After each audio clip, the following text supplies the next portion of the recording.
Got some comments already up, few folks waiting, and we should be live now. Okay, there we go. And let me mute that sound so we don't get rebound echo here. Just want to make sure the sound was good. Okay, so we are on board. Hey, everybody. We are here for our Patreon only hangout for June. Sorry that I took so long into June to do this. Just things were crazy at the beginning of the month, and then I had this Phoenix talk last weekend and HowdyCon next weekend. So this was really the window to fit it in, and I meant to actually alert on this earlier so everybody would kind of know what my plans were with that. Oh, Seven the Wonder Cat disappeared. I was gonna show you guys. He was laying on the floor here with Melissa. Um, anyway, so hey everybody. So hi. Can everybody hear me? Can you see me okay? Hear me okay? I'm looking at the comments.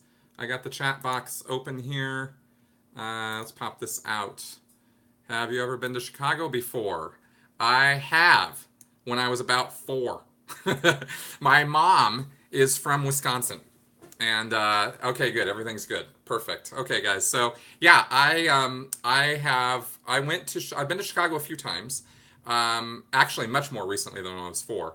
I first went to Chicago a couple times for family things because my grandmother was in Illinois. I think she was in Elk Grove or Elk something or other in that area.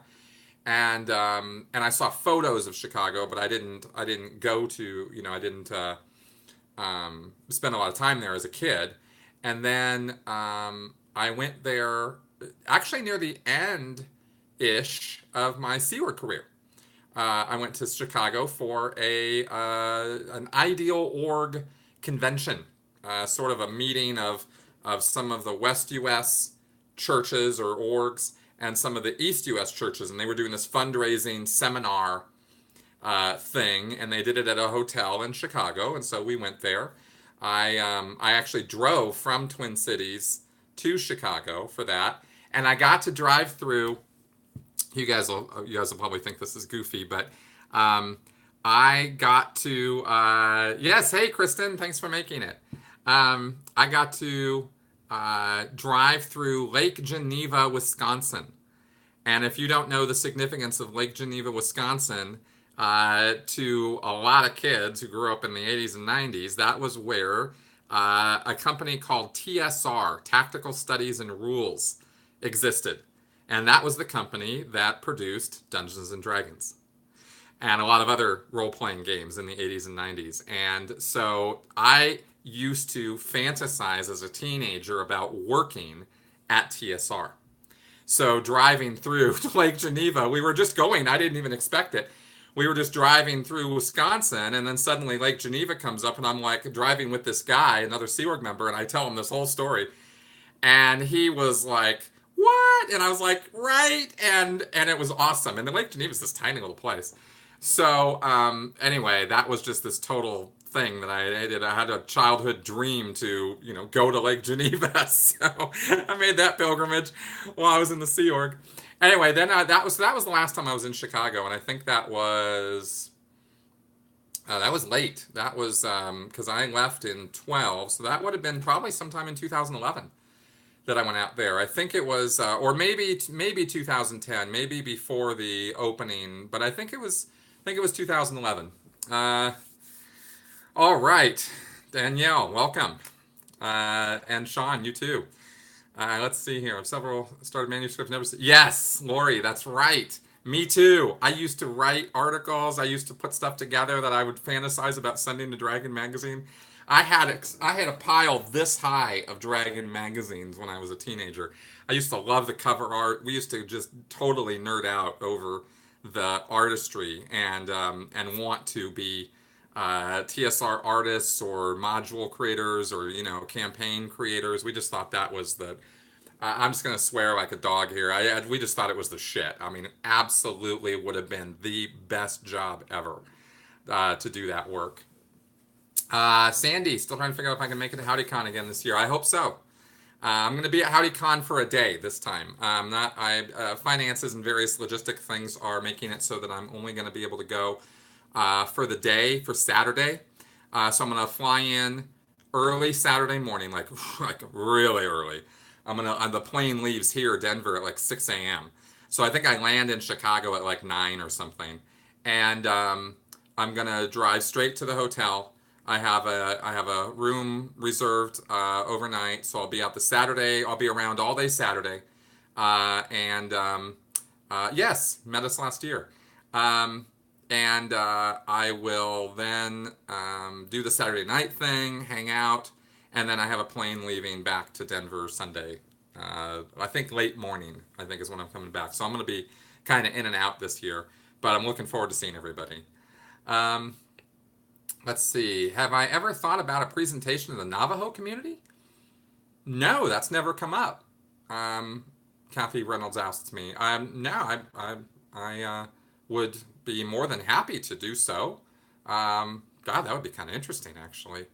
Huh, that'd be interesting. You know, when I went to Phoenix this last weekend, we spent some time at a place called the Herd Museum. Heard Museum, not herd as in cattle.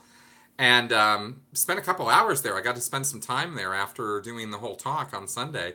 And man, learned a lot about some of the history of Indians and a lot of, they have like 40,000 Indian artifacts there or something. That would be, it was quite educational. should Sean asked, should Scientology get a section in deities and demigods? Well, there'd only be two deities, right? There'd be L. Ron Hubbard and David Miscavige. So I'd like to see the hit points on David Miscavige. Oh, it's so funny that I forgot all about deities and demigods. Yeah, we used to go around killing gods from that book. And it was funny, after they put that book out, I remember some article coming out where they said, we didn't put that book out so that players would run around killing gods. That wasn't really the idea with this. We were just trying to show, how powerful these gods are. And instead, everybody took it as a challenge to go in Dungeons and Dragons and go take on, Cthulhu and the Elric of Melnibone and Odin and Thor and all these various pantheons were represented in this book called Deities and Demigods. For those of you who don't play Dungeons and Dragons, it was just a fun game. I don't know. I mentioned this, I think, in a Q&A recently. I'll just mention it here, just as, if you guys don't know. Dungeons and Dragons was banned in Clearwater at the Flag Land Base. This was in the 80s. When I first got involved in Scientology in '85, I started taking classes, and I made it known to my supervisor, the course supervisor, that I was a Dungeons and Dragons player. I loved it. I think I even brought some books or something to the org one time, and the guy, Scott Rowe, his name was, said that it was banned in Clearwater, that it was restimulative, that it was messing with people's heads and Sea Org members, and so they said that Sea Org members, no Dungeons and Dragons, which I thought at the time was absolutely ridiculous. It was banned at PAC as well. Yeah, I did not, wasn't sure about that. Okay, let's see what we got here. Danielle asks me, I'll be watching your humanist presentation later today. How does talking to folks who don't know much about Scientology differ from talking to a group of exes as far as you need to get a lot of backstory? Yeah. All those dragons fought in past life. It's very different. I mean, if I were talking to a group of exes, I could use the Scientologies. We have a lot more fundamental understanding of the backstory. We don't have to fill in any of that, really. If I say I was in the Sea Org at PAC and I worked at the FOLO, people in the Sea Org with Sea Org background are going to immediately know what I was doing. If I say I was the A-Tech aide, or I was overall detectives, that's just Scientology lingo, right? They're going to pick up right away on what I'm talking about and understand me.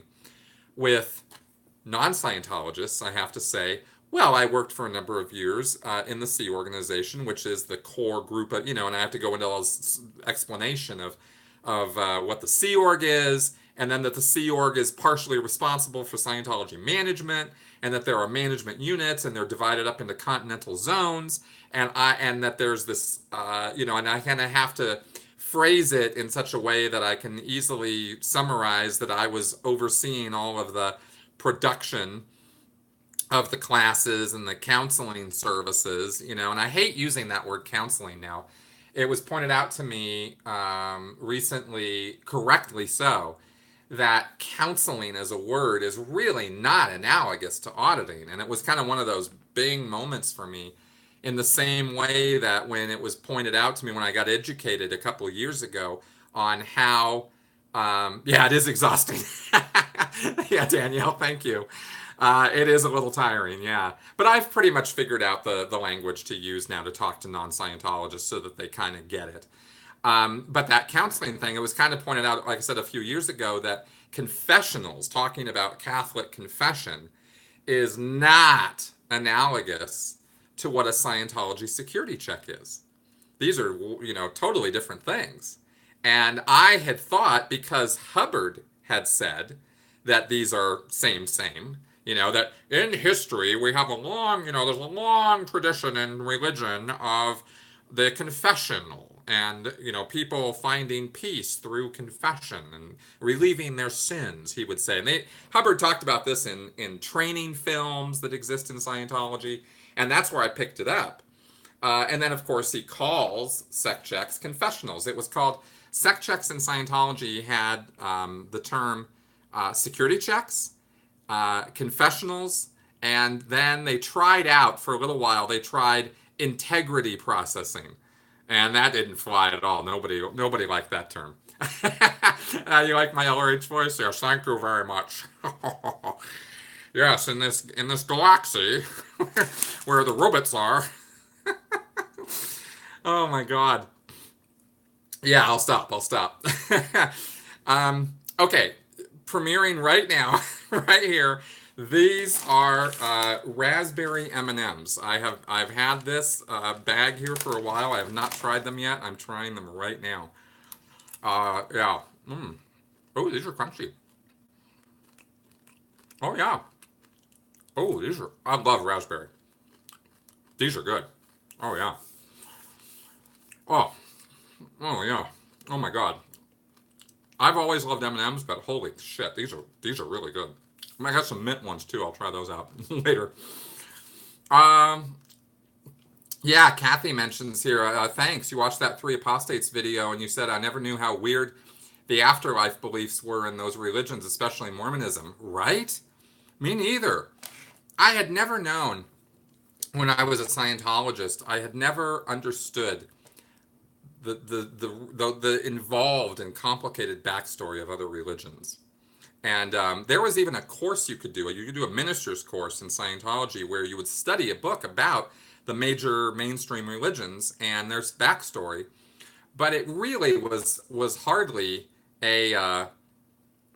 it was just a brief summary, really, and it really hardly delved into all the details of religious belief, and the nuances of it and that sort of thing, much less get into Mormonism and the Jehovah's Witnesses and, maybe some of these other groups.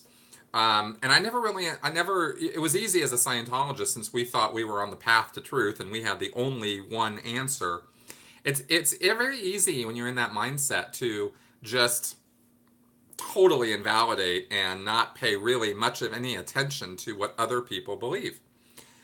So I didn't really know a lot about these other religions either, and it's one of the most fun parts about my job, so to speak, in doing these podcasts on the Three Apostates and talking to other people and educating myself on this stuff, is learning the richness of some of these belief systems. I mean, some of them, I'm not talking about the ones we talked about were obviously pretty goofy, but learning all the nuances and levels of belief and influence, the religious influence of Christianity and Islam to our modern civilization is overwhelming. So interesting. I love learning about that stuff. Lori asks here, do you still feel proud that you had an important post in the Sea Org? Like they would not have put me there as I was not exceptionally capable. Oh, right. Like, yeah, I was proud of that. No, no, I'm not. No, because they just throw you in. They just throw you to the dogs. I was in Santa Barbara staff for 8 years, and most of that time I worked as a course room supervisor, and then I rose up to the level of what's called the technical secretary. Each division of the 7 divisions in a Scientology organization has a secretary in charge of that division. So Division 4, which is what I was in charge of, oversaw all of the auditing and the classes and calling people in who had paid for those services. That was my job. So naturally, when they specifically came and got me and replaced me in Santa Barbara so that I could go hold this management post. So I guess in a way I felt a little special at first because I was, sort of named for this job and they came and got me for it. But but looking back on it now, I'm kind of like, Scientology management is such a clusterfuck that there's not really a lot of pride in that kind of work. It was very, I was part of a totalitarian system, so it's hard to look back on that and go, well, yeah, I did help some people. I mean, I did manage to help folks despite Scientology, not because of it, and so yeah, I guess I don't really look at that way. What I do look at with some pride about that experience is that I lasted on that post for 8 years before I went kind of went a little nuts one night and took off for 3 days. I think I've told that story. You know how I walked from Hollywood to downtown LA to Pasadena and just kind of took a 3-day vacation because I just couldn't stand it anymore. 8 years on a management on the same management job. Very rare. There was only one person in the CLO who was on their post longer, or had been around in management, I should say, longer than I was on a single job. So I think I had some pride in that, and I stuck it out. I went through a lot of nonsense and kept working, and so I did get very good at the job. And had I only had to do that job versus all the other bullshit that they pile on you and the pressures and the insanity that is working for the Sea Org, if I hadn't had all of that piled on, I probably could have continued on that post, and I did well within the requirements and parameters of the job. So I did get into that, but so, but as far as the work itself goes, it doesn't really, it didn't add up to anything. It didn't really mean much in the end. Let's see, I'm just catching up on the comments now. Surprising in the 6 minutes we compare notes on the crazy nobody one. Yeah, exactly. I don't follow them on Facebook because the more I learn from Jonathan, the more scared I am for them and their kids. They don't want to hear it though.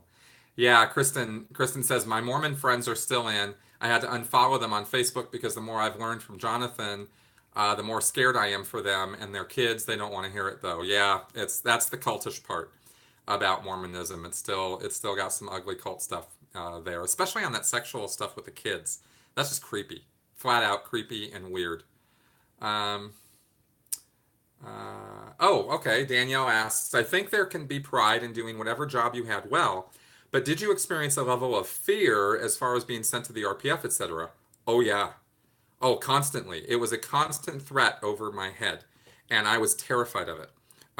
There were periods, in fact, where I said as much. The whole time I was in the Sea Org from day one, I had a fear of ending up on the RPF. So of course I ended up on the RPF. I pretty much put myself there, to be honest. I mean, I had options, and I probably could have talked my way out of it. But I was so sure in that mindset that that's what I needed and that's what I deserved. And I'll tell you, after about 2 weeks of that, I was like, yeah, I don't deserve this, and I don't need this, and I need to get the fuck out of this. But at that point, it was too late. Nobody was going to get me off of there, so I had to go through the program. It was the only way to get through it.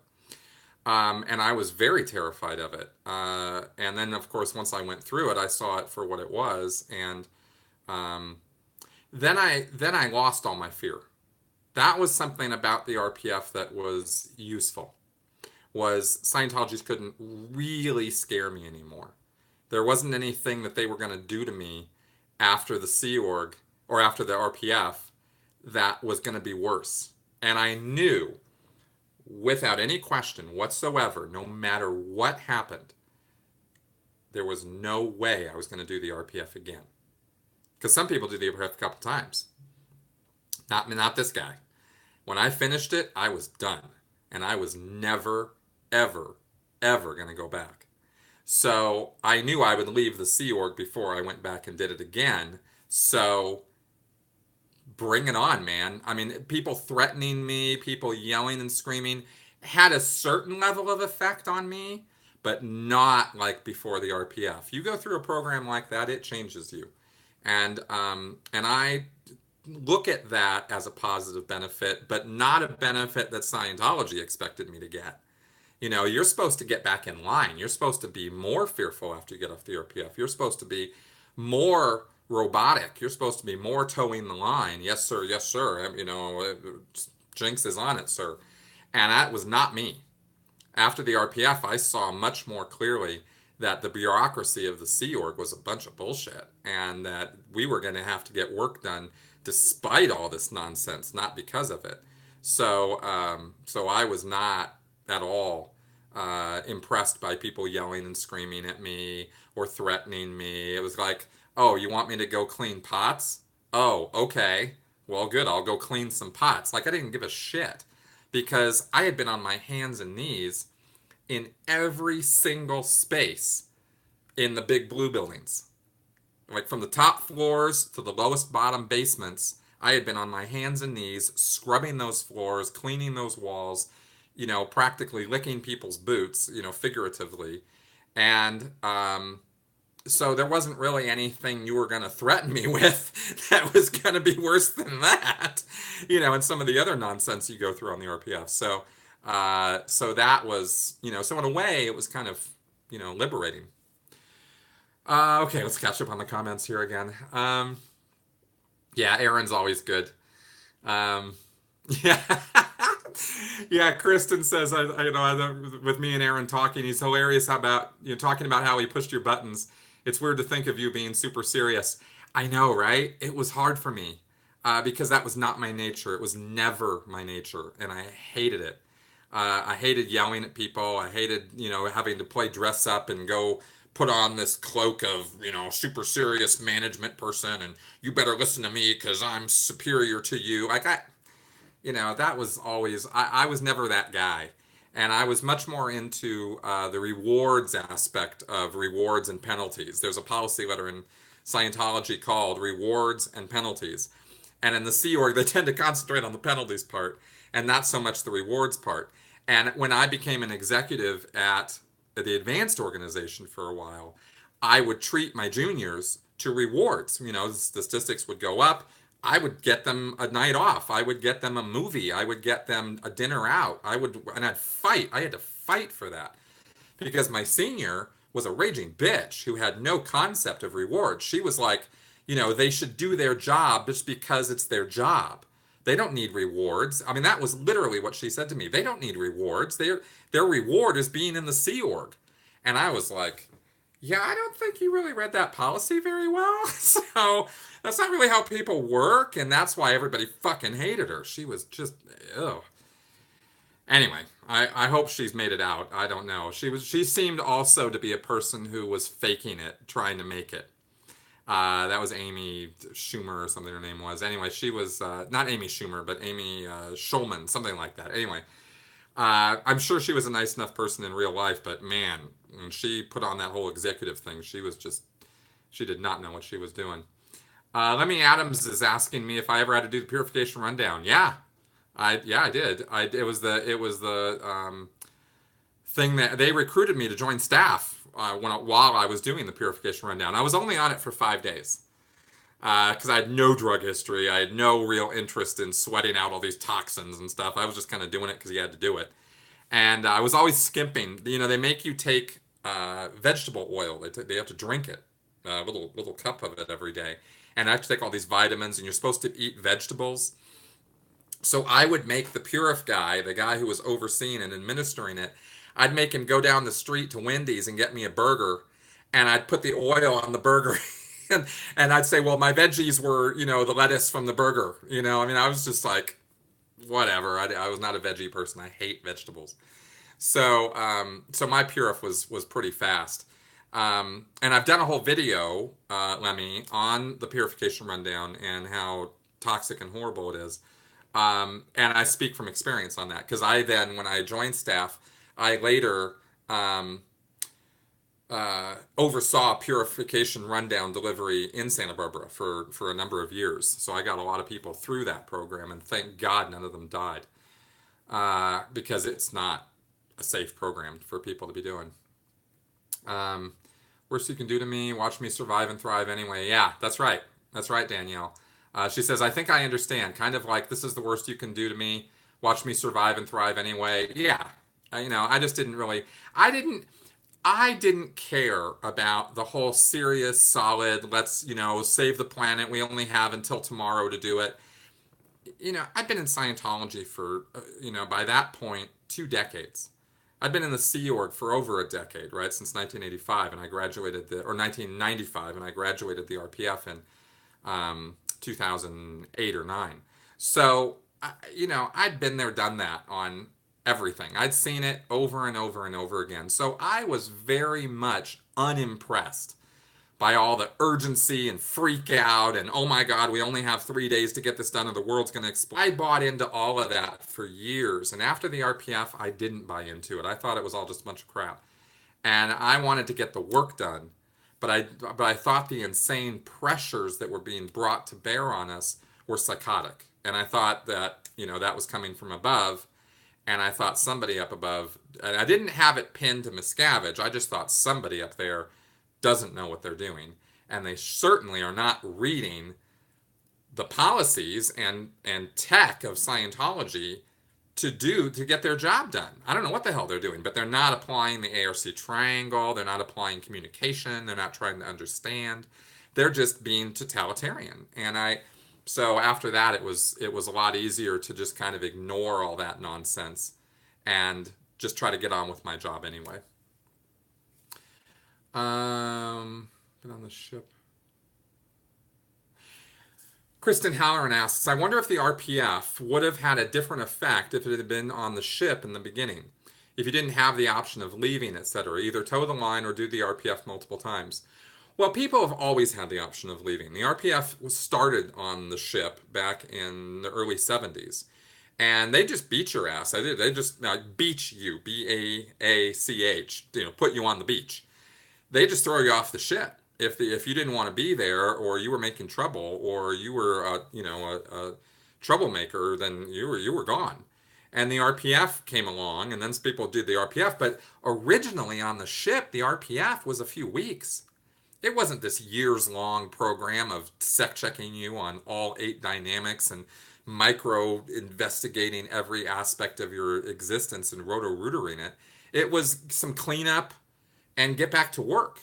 And you were on the ship, so it was a small little world. So you still saw all the people you were associating with all the time because you couldn't really hide on a ship. So it was a very different thing when it was on the ship. I get the point of your question, though. I mean, if it had been an enclosed environment, that's kind of how I treated it anyway. My plan B when I was on the RPF was to leave, but that was never really much of an option for me because I didn't think I had any friends in the real world. I believed everything about the WOG world and how horrible it was and how the only people I was going to know were going to be my parents. And it was going to be this kind of hateful world that I'd struggle in. And I just, I was still kind of in that mindset of believing that stuff. So leaving was never really an option for me. Plus, at the time, I loved my wife and I did not want to leave her. So she was the thing. She was more the anchor that kept me going through that program than anything else. Kathy Reynolds asks, so are you talking to Aaron or Nora again soon? You guys get me laughing every time. Yeah, I'm trying to arrange something with Nora, actually. And maybe not something so funny, but I want to talk to her about I want to do a deep dive with her on PTSD. I've been uh, listening to a guy named Jordan Peterson, who's a clinical psychologist from Canada, who has controversial political positions, and I'm not really going to sit here and defend them because I agree with some of it and I don't agree with other parts of it. But when he's talking about psychology, he talks about some interesting stuff, and he mentioned in a few different places. He dropped some comments about PTSD that really got me thinking in a much deeper way than just the symptomology of it, and like at the longer term effects and the consequences of it, and why PTSD happens in the first place. Like, why would you get that at all? I mean, sure, you have something traumatic happen to you, but what does that mean? What does trauma mean? What is it? How does that interpreted in different people? I want to deep dive on that, and I thought Nora might be a perfect person to discuss that with. So I'm trying to arrange that with her, and we'll see if that comes. This is for you guys that I'm telling you guys this. I'm not telling the whole world that that's what I'm trying to do, but I thought you'd look forward to that. Okay, let's see what we got here. Sandy mentioned a convention in Vegas. Yes, in September, there's going to be a book convention that is being put on for former Scientologists. I think Janice Grady is putting it on, or is organizing it, and I can't remember the exact date, but you'll hear more about it as September comes rolling towards us. And I'm going to be there. Other former Scientologists who have written books, we're going to go there and basically pimp our books and talk and that sort of thing. So I think that'll be kind of fun. Let's see here. Teresa Ehrlich is talking about Senator Corker using cult and cult-like to describe the GOP Trump. It reminded me of a couple of ex-Scientologists that have a tone that things were acceptable before Miscavige. Yeah, good point. I wonder what you think the many retiring GOP members do after the midterms. Do you think we'll see them fight back for control of the party, or do you think it's gone too far Trumpian? Well, Trump is an indication, as far as I'm concerned. Trump is a symptom, not a cause, and Trump is sort of a representation of a lot of things. One of them being a simmering anger that exists in the United States with a certain level of people. And it's not just racism and it's not just bigotry. It is anger, and some of it's very justified. It's not necessarily well directed, though. And Trump he's not a moron. I've called him a moron, and I've called him this and that and the other thing when I've ranted about him. But he's not. He's not a moron. I mean, you don't get to that position if you're a moron. And he represents he speaks to those people in a way that other politicians couldn't and haven't. And if the GOP was smart, and I don't think that they are, nor do I think that the DNC is very smart either, by the way. I'm kind of sick of both of these camps. Um, they would really be doing some deep analysis of why Trump. Why is this significant? How did he overpower Marco Rubio, Ted Cruz, John Kasich, all these, this stage of people that he overtook and went to, win the primary and then win the election. Why? There's a lot of reasons, and if they haven't done their analysis, and I don't think they have, George Will was on Bill Maher last night, and at least I watched it last night, and he said fear is what's driving the GOP right now.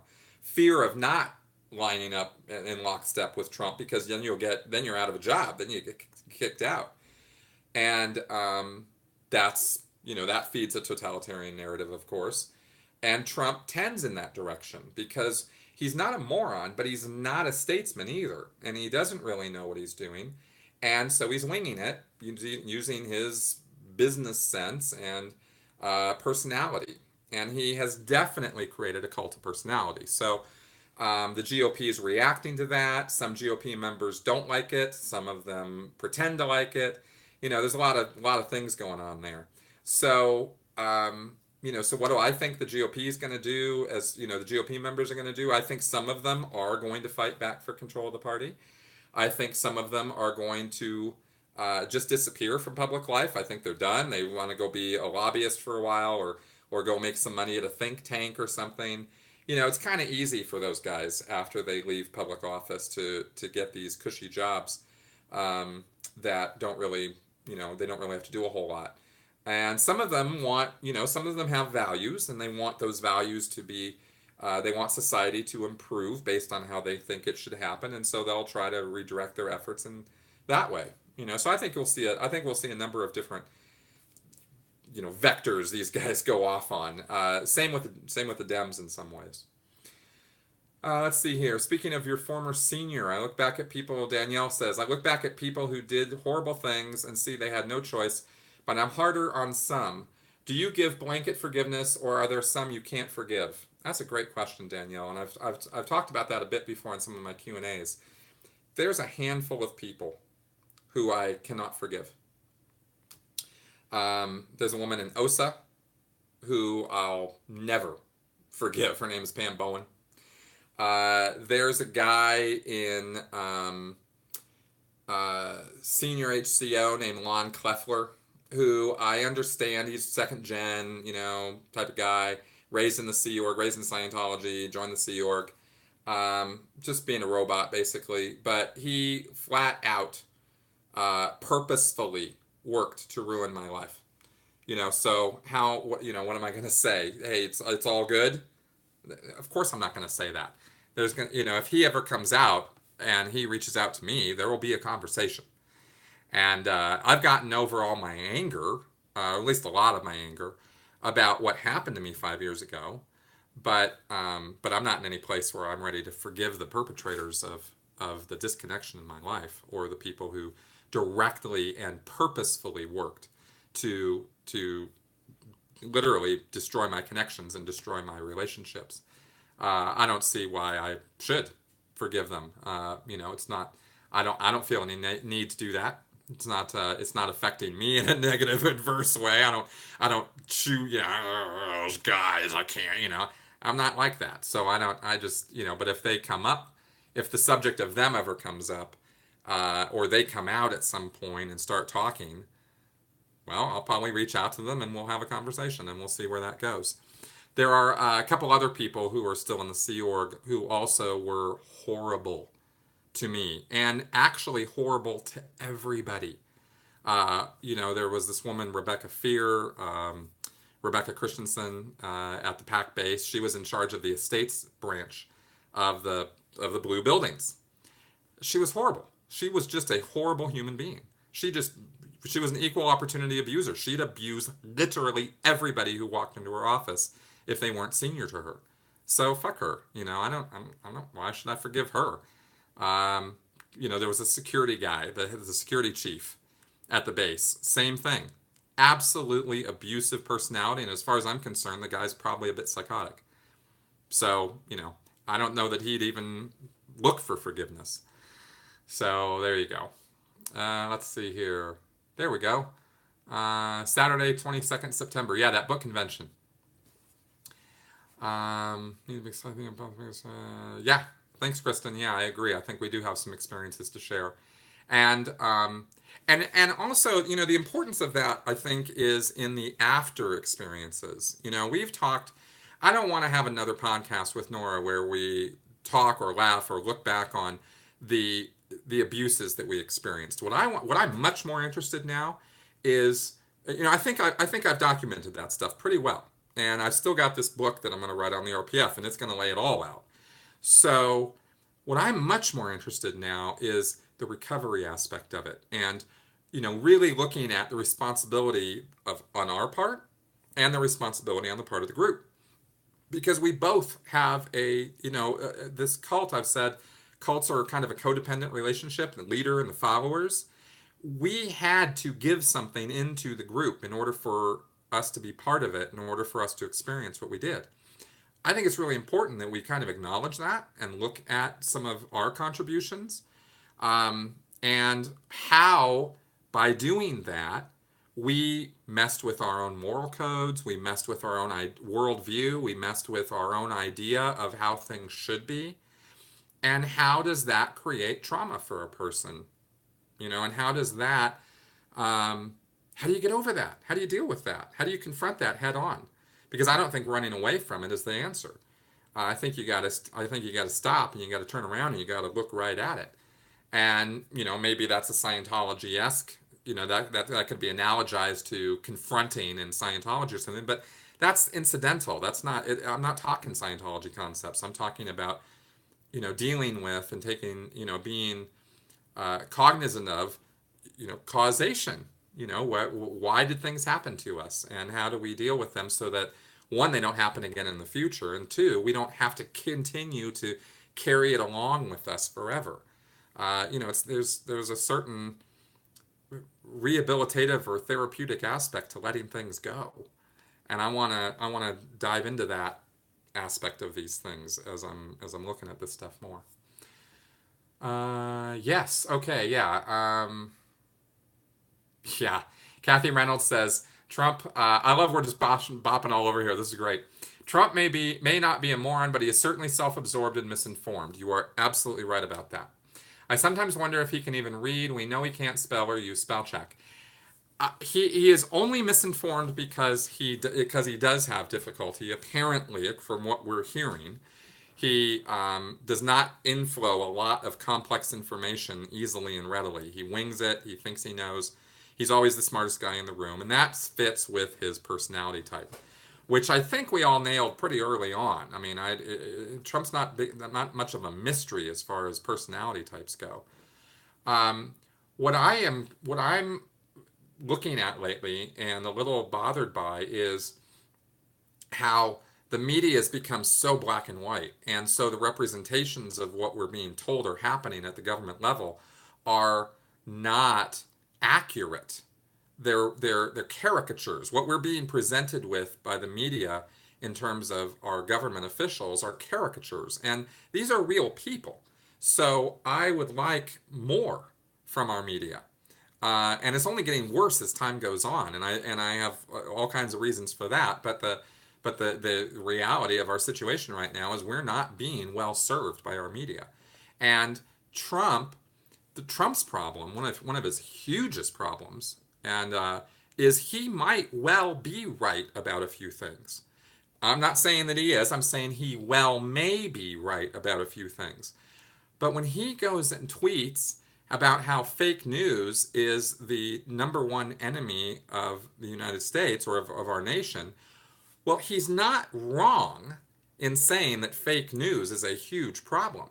But that's not really what he's saying there. What he's saying is the media is the biggest enemy of our country. And that is, you don't get to say shit like that when you're the president. Your job is to uphold our Constitution and our Bill of Rights. So he is frustrated by and has become opposed to the media. Smart politicians know how to play the media so that they get the message out that you want to get out anyway, despite themselves. And that is a skill he does not have.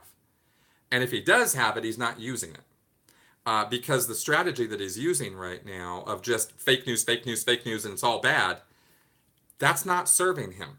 And it's not serving us. And it seems that his administration sort of follows suit. And the GOP is kind of following suit with that attitude. And that's a very long-term dangerous attitude to have in a free country like ours. So I'm concerned about that as right now, and I'm trying to figure out ways to get around to figure that out so I can communicate it clearly to people so that they get it. Because I have some kind of anti-left wing stuff to say, and I think that I'm going to be attacked for that, and I'm a little concerned because I don't want to be attacked by my friends. So I'm trying to figure my way through that right now. Oh yeah, my shirt here. This is the periodic chart of Star Wars villains. It's all these bad guys from Star Wars in a periodic table. Okay, let's see what else we got here. Book convention, flyer. Yes. Some who relish the power to abuse. Yes, absolutely, Danielle. She's talking in the Sea Org. She says, I have a similar outlook. There are some who relish the power to abuse. Absolutely. The Sea Org is a great place to go if you want to abuse other people. It will give you an environment that is ready made to do that. And you can go a long way in the C word if you're an abusive personality. And there are a couple people, a couple of the names that I named. And you'll notice I don't do that a whole lot in on the public line, but with you guys, I'll do that. Um, who are just they're just abusive people, and maybe they weren't born that way. Maybe they're not genetically antisocial or something. I don't really care. If you get to the point where that's how you live your life and that's how you think you should be relating to other people, you're just a horrible person, and you don't deserve to. Acts of kindness don't you're not deserving of that. So that's how I look at some of those people. Let's see what else we got here. Backwards. Oh yeah, it's probably a mirror effect. Sorry. Yeah, it's a mirror effect. I don't know if there's an option for me to switch it up on here. It's just yeah. Anyway, that's what my shirt is. Okay. Yes, I would definitely. Okay, good. Kristen Halloran. Well, and perhaps a large portion of the U.S. can't absorb lots of info too, like Trump. Yeah, yeah, that is very true. That's a problem. That's a big problem. I think social media exasperates that problem, which is making it a problem too. So haven't really solved that one either yet. Working on it. These are the things that plague me. How do we solve social media? I don't know. This is stuff that I just like. It worries me. Um, Yes, Teresa Ulrich says Trump said he liked how the North Koreans respected Kim Jong Un. I feel like he would love seeing the RPF and totally buy into it. I could not agree with you more. Trump's comments about Kim Jong Un have been disturbing to say the least. If you ever wanted, there were suspicions of Trump's totalitarian um, tendencies and conjecture about that sort of thing. I mean, clearly he's a narcissist. I mean, there's just no question, and I don't even have any reservation about saying that. It's abundantly clear in his attitude, in his words, in his entire lifestyle. But to say that he's got totalitarian tendencies is a different thing. Narcissists don't necessarily go in that direction all the time. They're just narcissists. They're just self-absorbed. But when somebody like Trump looks at somebody like Kim Jong Un and comes back saying he's a tough guy, and 1 in 10,000 could have pulled off what he's pulled off, and it was necessary that he be that way, and I respect him, and yeah, definitely we're gonna have him at the White House. I mean, dude, like, whoa, that is wholly unacceptable, right? And I'm not even talking about left wing, right wing right now. I'm talking about humanity. It's just not right to talk about a destructive cult leader, totalitarian murderer who runs his country the way that he does. You just don't talk about people that way. Not on a world stage. No fucking way. I can't even begin to go in that direction. There is no rationalization for some of the compliments that Trump has rained down on Kim Jong Un. And I did a podcast on North Korea so that I would know what I'm talking about when I talk about North Korea. I did a lot of deep diving into what that country is all about, and I have no question that we are dealing with a destructive cult, and destructive cult leaders. Well, we know about those guys. So for Trump to be praising him, it's one thing to reach out, get across the divide, make nice, engage in foreign relations. I support that. I really do. But to come back and praise him is over the top and completely unacceptable. Yeah, let's see what else we got here. No solid referrals of fake news, anything negative about him. Yes, Kathy Reynolds says, I noticed all of Trump's referrals of fake news and anything negative about him. Yeah, because he's a narcissist. It's all of this stuff feeds into all of that. I might like the reading list Obama shared earlier today on Facebook. Cool, I'll check it out. Right after this, I'm going to be filming my Q&A show for the week, and then tonight we have a potluck we're going to, so I'm probably not going to be able to see that today, but I'll try to check that out. CC asks, you never worked with Bruce Duzak? Yes, I did. But I never worked under Bruce Duzak. So I think that might clarify why I don't have ill will towards Bruce. I worked around Bruce Duzak at AOLA, and he was already kind of a beaten man at that point. He was quiet, he was docile. He wasn't hitting walls and beating up on people anymore. He'd gone through the RPF maybe more than once. And he was just kind of a destroyed guy who was just trying to get along in life and ride his motorcycle. And that was where he was at. I heard stories about him, so I know who you're talking about, and I know what you're talking about there. But I didn't experience that from him directly. All right, let's see here. He's many steps removed from it. I wonder if faced with a round of execution is still okay with it. I don't know. That's a good question, Kirsten. Kristen asks. I wonder if Trump has a taste for blood. He's so many steps removed from it. I wonder if faced with the reality of executions, if he'd still be okay with it. I would have to get more information to respond to that. I don't want to jump into an answer. I know a lot of people would be, yeah, and he'd form the SS and he'd jackboots and he'd love it and the marching and the parades and the whole Hitlerian Wagnerian music and this and that. I think Trump would go for all that, but as far as executions go, I don't know. I don't know what would happen with Trump if the rubber actually met the road with him, and I don't really want to find out because I would, if I had to answer, I'd say that I think he would like it, but I'm not going to commit to that answer readily. I would need more on that.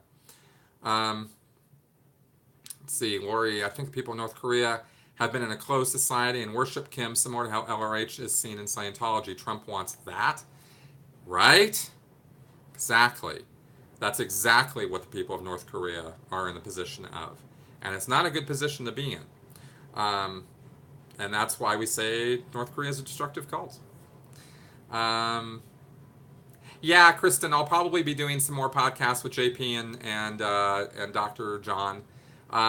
We haven't really worked out any subject matter particularly, and I had them on so much that I want to kind of give a little bit of time and a little bit of a break. But I definitely talk to them all the time. They're really, really smart guys, and I've had some fascinating conversations with them. Let's see. No problem with him. He's a good example of a lunatic. Yeah, Bruce Duzak. I think Trump would puke if he saw an execution. That could be. That could very well be. Not really sure. Okay, well, this was interesting. Since we're not having any more questions right now, let me just say a couple things. I've been having the best time ever the last week, turning off, kind of unplugging. I point over here to my TV that you guys can't see. I've been unplugging from the news, and I took Facebook off my phone. I just use it on my desktop. I was kind of calming down on Twitter for a little while, and I started watching long form content from other podcasters and other people. When you're a content creator like I am, it's a little hard to get the time to go watch other people's stuff. Not that I don't want to, but I just haven't had the time. So I took some time, and I was amazed. Russell Brand. I only knew him as a comedian. Smart guy, very insightful. And others. Matt Dillahunty is a critical thinker in the atheist community, and he's a smart guy. I had him on my podcast a while ago, but I watched some stuff with him, and they, Joe Rogan, Dave Rubin. I mean, some of these guys have controversial but interesting people on. And the point of view that I'm looking at these from now is that the news infuriates me, and I realize that, and it's far from an original realization on my part, that the internet, social media, has become sort of a narcissistic outrage machine. And that's kind of what it is. It's not only that, but that mainly seems to be what it concentrates on. You spend any time on Twitter, 15 minutes on Twitter will almost guarantee you that you will be furious by the time you're done. Facebook too, there's a lot of people's posts, and I know I've contributed to that too. So I wanted to kind of step back from that. And I started watching podcasts and started watching some content. And not from the point of view of looking for another guru or looking for somebody else that, can tell me how to think. Here's what happened is I start watching this stuff, and I'm watching people that I disagree with on some things. And I watch but there's some things I do agree with them on. And I'm watching this and I'm thinking to myself, um, I'm not outraged right now. It was night and day. And it was amazing. And maybe I'm late to the party. I'm pretty sure I am, okay? But I was not leaving these 2-hour interviews furious at these disagreements that I was having with these people, because I totally understood what they were saying, because we were in a long enough format that they could communicate everything about their position. And when you get the whole picture from somebody, you also understand a lot more how they came to those conclusions and why they think that way. And you can see the flaws in their reasoning if you disagree with it, or you can track with how they got to where they're going if you agree with it and you go, oh yeah, that really makes a lot of sense. And it was very stimulating. It was interesting to me. I felt smarter as a result of watching it. And I've never felt smarter watching the news.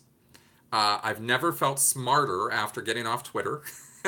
I never felt smarter watching Rachel Maddow, right? And I've certainly never felt smarter watching Fox News. So you could sort of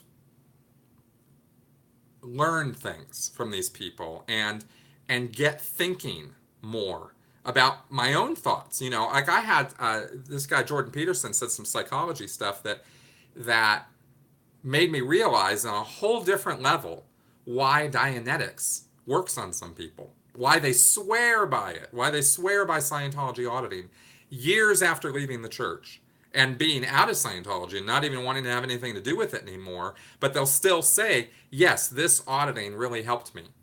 Now I can understand a little bit more why, and it's not just post-hypnotic suggestions, which is kind of where I was going with most of my thinking from the learning that I had done up until recently. So that kind of stuff, I think that kind of stuff is, I think that kind of stuff's important for us to get. And I enjoy being a content creator and giving you guys that kind of stuff, but I haven't been really receiving that kind of stuff. So it's been good for me to do that. So I wanted to tell you guys about that, because you're going to see that reflected, I think, in my content. I think you're going to see more deeper dives from me on some things, more thinking of stuff, maybe deeper looks at some stuff. And I think that's a good idea, yeah, that's all, I wanted to share that with you guys. Let me see. Let me catch up on some of these comments again. What are you guys talking about here? Are these down for me? I was looking for new podcasts. Kristen Halloran says she's looking for new podcasts. I would say Dave Rubin, which is called The Rubin Report. Interesting stuff. More centrist, right? He was a left-wing guy, and he kind of realized that there was extremism going on the left, and he started speaking out against that and started kind of going more rightish. But now he's not right; he's kind of more centerish. Interesting guy. So he was interesting. Matt Dillahunty is an atheist podcaster down in Texas. Probably one of the most able critical thinkers I've encountered. I've seen him speak in person. I had him on my podcast, and I've watched his show, and I recommend him. Even if it's, he's kind of down on religion, but he makes his reasons clear, and he's not a militant. He's able to say, I don't know, and he's able to be honest about that, and that's a bit refreshing in this day and age where a lot of people are not interested in saying, I don't know. They have to have some position, no matter how stupid it is. So those were some of the ones I was watching. And of course, Russell Brand's podcast, I'm definitely interested. And Joe Rogan would be somebody I would also recommend, because he does really long form. Mark Maron's kind of interesting. He's a little insightful sometimes, but he gets a little lefty, though. A little bit too much sometimes, and that's a little annoying. Yeah, I don't know. I like Abby and Robbie Martin at times. Good guess, different perspective. Cool, I'll check that out. Yes. Yeah, the conversational podcast Danielle mentions here. I agree, Danielle. It's because it's like having a conversation instead of just getting a one-sided sound bit to feed the outrage machine. It's so much more human to respect someone's point of view. Yes, exactly. Um, Ben Shapiro was on Rubin's podcast with Dave Rubin's podcast with Jordan Peterson. They did this 2-hour conversation. A lot of people have asked me about Ben Shapiro. I've never watched him before until I watched this Rubin report, and he's not somebody that I'm going to agree with on much of anything. But again, you get to watch 2 hours of it, and it wasn't infuriating. That's what I liked, you know. So, all right, guys. Cool. Well, we had about 17 folks come on and watch today, which I think is our highest ever Patreon Hangout numbers. So statistically speaking, I guess I should probably be doing these more in the afternoon than in the morning. So I'm gonna try to arrange that. We'll be doing the July one. I'm gonna be gone over the 4th of July weekend. I'll be speaking at the ICSA conference in Philadelphia. So I'll be gone July 4th through I think the 8th. So that weekend I won't be around. So it'll probably be the second weekend in July.